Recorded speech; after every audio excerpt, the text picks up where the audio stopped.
আসসালামু আলাইকুম। ওয়ালাইকুম আসসালাম। ভালো আছেন সবাই? জি, আলহামদুলিল্লাহ। আচ্ছা। প্রিভিয়াস সেশন আমরা কি করেছিলাম? মনে আছে সবার? আইস সম্পর্কে বলেছিলাম। হ্যান্ডস্টোন অ্যাক্সিডেন্ট কিভাবে কাটতে হয়, পাইপ কাটা উচিত কিভাবে কাটতে হয়, পাইপ মানে জাফরানিং করা দেখেছিলাম।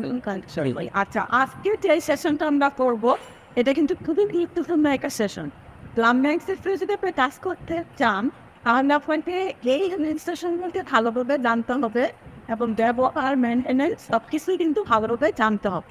আমরা ধারাবাহিকভাবে এই টুলস নিয়ে আরও কয়েকটি ধাপে ধাপে সেশন হতে, তার জন্য আমাদের এই চ্যানেলটি সাবস্ক্রাইব করে আপনারা কিন্তু প্রতিদিনের আপডেটটা সাথে থাকবেন। তো আজকে আমরা শুরু করছি এখানে যে ডাইস্টপ, যে এই ডাইস্টপটা কি, এই ডাইস্টপটা হচ্ছে ডাইস্টপ ডাইস। এখান থেকে একটা প্রশ্ন আসে যে থ্রেডটা কিংবা জিনিস ব্যবহার করা হয়, তখন ইংলিশ সাথে থ্রেডটা ডাইস্টপ ডাইস, তখন আপনার হচ্ছে কম্পিউটার ডাইস। এটার সাথে কী করা যায়? এটার সাহায্যে দেখেন এখানে থ্রেড করা যায়। এখন আমাদের পাইপ তো আসতে বিভিন্ন রকমের সাইজ থাকে, তাই না? যেমন দেখেন এটা 3/4 ইঞ্চের পাইপ, এটা 1/2 ইঞ্চের পাইপ, এখানে 3 ইঞ্চ পাইপ এবং 2 ইঞ্চের পাইপ, 1 ইঞ্চির পাইপ আছে বিভিন্ন রকম। তাহলে এখন এই ডাইস দিয়ে আমরা কীভাবে কাজ করি মূলত আজকের সেশনে আমরা সেটাই শিখি। তাহলে এখন এখানে আমাদের জানতে হবে আগে আমাদের ডাইগুলি কী, ডাইগুলি কেমন, তাই না? তাহলে এখানে কিন্তু আমাদের প্রত্যেকটা বিষয় নিয়ে কিন্তু আবার আলাদা আলাদা সেকশন হবে। আজকে আমরা ওভারঅল একটি ধারণা দিচ্ছি। আমাদের এখানে ডাইগুলো হচ্ছে প্রধানত আমরা যে কাজ করি 3 ধরনের ডাই। যেমন এখানে আছে একটা র্যাচেট ডাই, এখানে দেখেন একটা র্যাচেট ডাই, এখানে যে ডাইটা আছে এটা হলো একটা র্যাচেট ডাই। এখানে কিন্তু সব কিছুই আপনাকে ম্যানুয়ালি সেট করে নিতে হবে। ম্যানুয়ালি সেট করে নেওয়ার যে ডাইটা সেটা হচ্ছে র্যাচেট ডাই, এবং এই ডাইটা কিন্তু বেশি ব্যবহার করা হয় প্র্যাকটিক্যাল ফিল্ডে। প্লাম্বাররা এটা বেশি ব্যবহার করে। এই ডাইটা মূলত জিআই পাইপ কাটার জন্য বেশি ব্যবহার করা হয়। ম্যাটালিক পাইপ কাটার জন্য বুঝতে আছে, জিআই পাইপ এই ধরনের পাইপগুলো কাটার জন্য এই ডাইটা ব্যবহার করলে সুবিধাজনক হয়। এখানে দেখেন এটার যে কাটারগুলো আছে এটা হচ্ছে কাটার, কাটারগুলো হচ্ছে না ডাইরেক্ট কাটার। এটা কিন্তু এখানে দেখেন 3 ফুট। যখন আমরা কাজ করবো হাফের তখন আমাকে আবার এটা চেঞ্জ করে হাফটা নিতে হবে। আগামী সেশনে আমরা এই ডাইটা চেঞ্জ করে কিভাবে কাজ করব এবং কিভাবে এটার মেনটেনেন্স করতে হয় এবং কিভাবে এটার সমস্যাগুলি হয় সেই বিষয়ে বিস্তারিত জানবো র্যাচেট ডাই সম্বন্ধে। আজকের সেশনে শুধু আমি ডাইগুলো আপনাদেরকে পরিচয় করে দিচ্ছি, ঠিক আছে? তাহলে আগামী সেশনে আমাদের সাথে থাকবেন এই বিস্তারিত বিষয়টা জানার জন্য।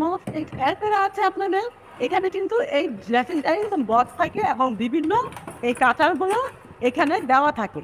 এখানে দেখেন আমাদের এই যে কাটারটা হচ্ছে 1/2 ইঞ্চির কাটার, আর এখানে দেখেন এই কাটারটা সেট করার জন্য একটা কি বা চাবি বা থাকে। এই বিষয়ে আমরা আগামীতে বিস্তারিত জানবো। আগামীতে বিস্তারিত এটার কীভাবে আমরা রিপ্লেস করবো, কীভাবে আমরা মেনটেনেন্স করবো সেই বিষয়টা কিন্তু আগামীতে আমরা জানবো। তার জন্য কিন্তু অবশ্যই আমাদের সাথে থাকতে হবে, তাই না? আচ্ছা, এখন আমি দেখাচ্ছি যেটা এটা হচ্ছে আচ্ছা আজকে ঠিক করে গেছে। এখানে দেখেন আমাদের র্যাচেটটা এটাতে কিন্তু আমরা 1/2, 3/4, 1 এই পর্যন্ত করতে পারবে রিপ্লেস করে। আবার দেখেন এইটা দেখেন এটাও কিন্তু র্যাচেট ডাই, এটার দিকে হ্যান্ডেল থাকবে এবং এখানে দেখেন এখানে কিন্তু মেজারমেন্টগুলি দেওয়া আছে। এখানে আমরা কি করতে পারবো, 1/2 থেকে একদম 2.5 ইঞ্চি পর্যন্ত করতে পারবো। এখানে ডাই স্টোকের মধ্যে যে মেজারমেন্টের দেওয়া থাকবে আমরা সেই অনুযায়ী কিন্তু পাইপগুলো এখানে চেক করতে পারবো। এখন এটা হচ্ছে র্যাচেট ডাইসটা। আচ্ছা, এখন দেখেন এখানে দেখেন একটা অটো ডাই স্টোকার, এটাকে আমরা বলি বেবি ডাইও বলে, অনেকে বড় ডাইও বলে, ঠিক আছে? এটা কি দেখেন এটা কিন্তু আমরা সেট করে নিতে হয়েছে সব কিছু। এখানে সেট করে নিতে হবে না, এখানে সব কিছু সেট করা আছে। শুধু এই গেট আছে এখানে কি সোয়া 1, তাই না? এখানে আছে 3/4, এখানে আছে 1। এই অনুযায়ী কিন্তু আমরা এখানে মেনটেনেন্স এই বর্ডারের কীভাবে সেট করতে হয়, কীভাবে রিপ্লেস করতে হয়, কীভাবে মেনটেনেন্স করতে হয় এই বিষয়টাও আমার আগামী সেশনে জানব। এখন আমি শুধু এখানে পরীক্ষাটা করে গেছি। এখন এখানে দিয়ে এখানে হ্যান্ডেলটা সেট করে এখানে কিন্তু অটো আমাদের যে পাইপ আছে এটা কত আছে কি হবে সেগুলো কিন্তু আমরা কাজ করাই। এইটা কিন্তু আমরা পিভিসি পাইপ কাটার জন্য ব্যবহার করি। পিভিসি পাইপ কাটা অটো নাইটে পিভিসি পাইপ কাটাই কিন্তু আমরা ব্যবহার করবো। এটা যদি জিআই পাইপ কাটা যাবে না তা না, জিআই পাইপও কাটা যায়, তবে আপনার এটা রেচেট দিয়ে যেহেতু সুন্দর করে আমরা চেষ্টা করতে পারবো মেটালিকে, অতটা দিয়ে আমরা তত সুন্দরভাবে করতে পারবো না। তার জন্য এটা আমরা পিভিসি পাইপের কাজ করবো, তখন আমরা বয়লাই গেভিটাই অতটাই এটা ব্যবহার করবো। তাহলে এই ডাইটের সময় বিস্তারিত জানার জন্য আমরা পরবর্তী সেশনে এটা ব্যাখ্যা করবো মেনটেনেন্স, নিউক্লিয়াস এবং কীভাবে এগুলো কাজ করে। আরেকটা ডাইস্টার আমরা জানি যেটা পরীক্ষায় আসে, যেটা হচ্ছে অটো ইলেকট্রিক অটো ইলেকট্রিক কাটার মেশিন। এই মেশিনটা সম্পর্কে আমরা এটি দেখবো এবং পরবর্তী পর্যায়ে আমরা এটার গাছ এবং এটার মেনটেনেন্স নিয়ে জানবো।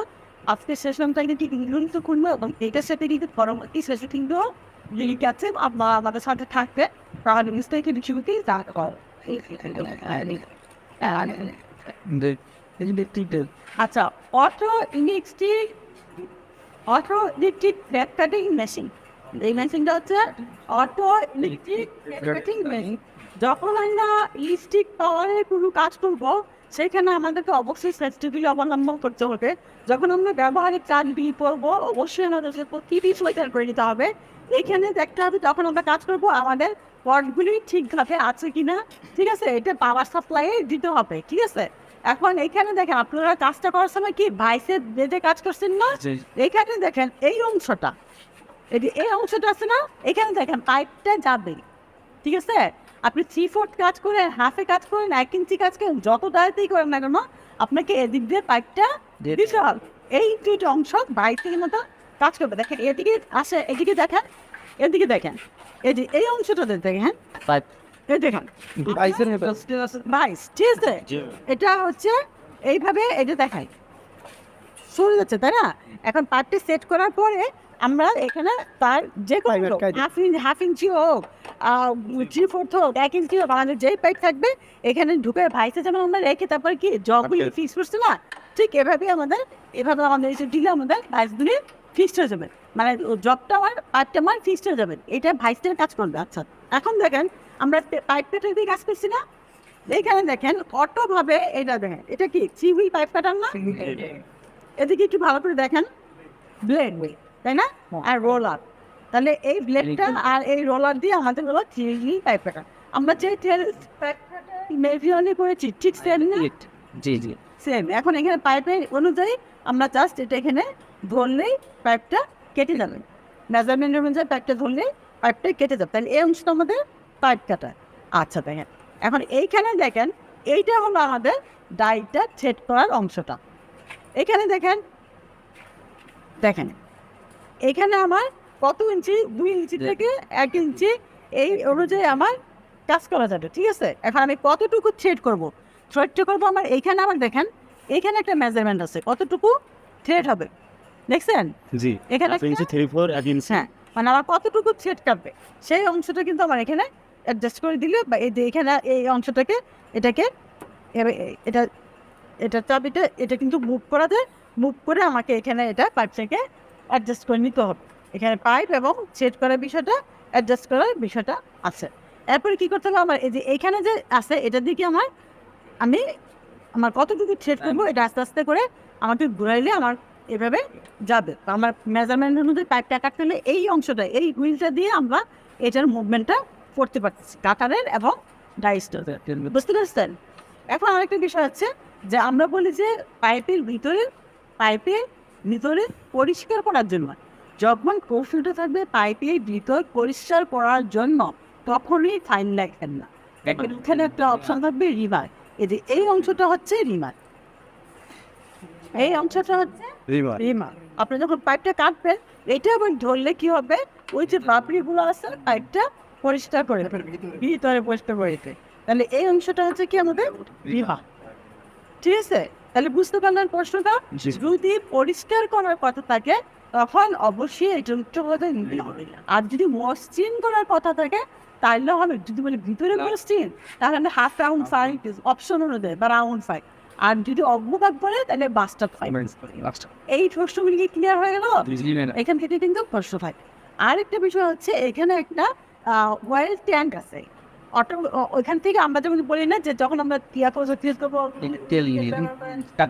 ব্যবহার করেন বা লুব্রিকেন্ট ব্যবহার করেন, এখানে একটা ট্যাঙ্ক আছে। এইটা যখন আমরা চালু করবো এই ট্যাঙ্কে অয়েলটা সার্কুলেশনটা অটোমেটিকলি হয়।